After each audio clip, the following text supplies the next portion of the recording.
Здравствуйте, мои друзья! Я очень рада, что вы заглянули ко мне на кухню. Сегодня мы с вами приготовим очень вкусный торт.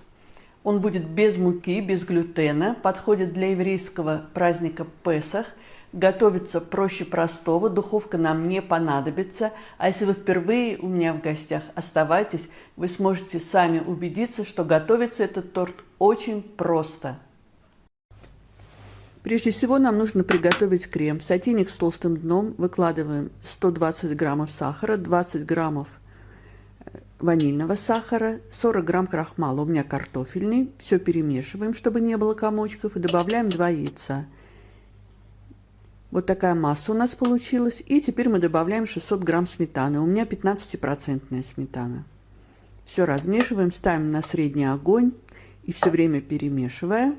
Завариваем крем, он должен стать густым. Варим до первых бульков, после чего выключаем огонь и добавляем 50 граммов сливочного масла. Все размешиваем.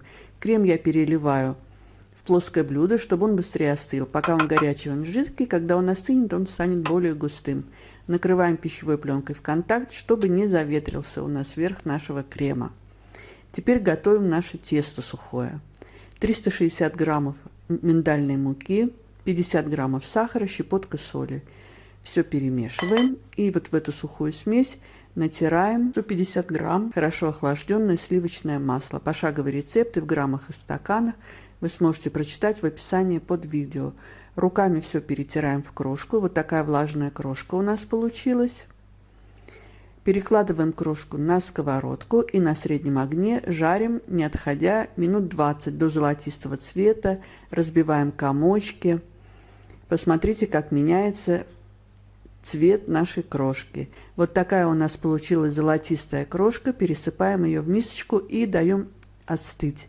Крошка остыла.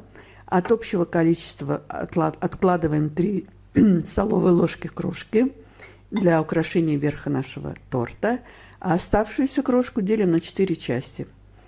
Форма у меня диаметром 20 сантиметров, и дно и бока я выстелила пекарской бумагой. 1/4 часть крошки выкладываем ровным слоем на дно формы, разравниваем все и тыльной стороной ложки утрамбовываем. Крем я для удобства переложила в кондитерский пакет, чтобы наши слои были ровные. 1/4 часть крема выкладываем на крошку, он у меня еще теплый крем, и распределяем ровным слоем. Удобно это делать от центра к бортикам. Теперь второй слой крошки, тоже 1/4 часть от общего количества, и так и собираем слой крошки, слой сметанного крема. Друзья мои, если вам нравится видео, ставьте лайк, это поможет продвижению видео, его увидит большее количество зрителей. И, наконец, последний слой, 4-й, крема. Разравниваем его.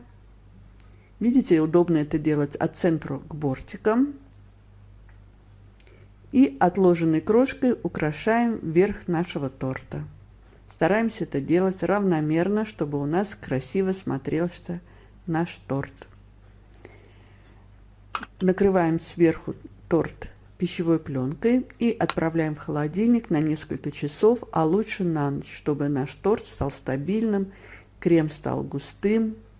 У меня ночь простоял торт в холодильнике. Убираем форму, перекладываем торт на блюдо, убираем пекарскую бумагу. Интересно, какой же он у нас получился.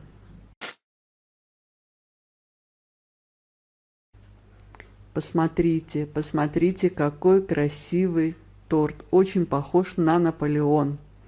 Режется он прекрасно. Какой стабильный кусочек. Посмотрите, пробуем. Друзья мои, это так вкусно. У нас получился ореховый сметанник. Приготовьте. А всех причастных я поздравляю с наступающим праздником Песах. Пусть он будет мирным, веселым и вкусным.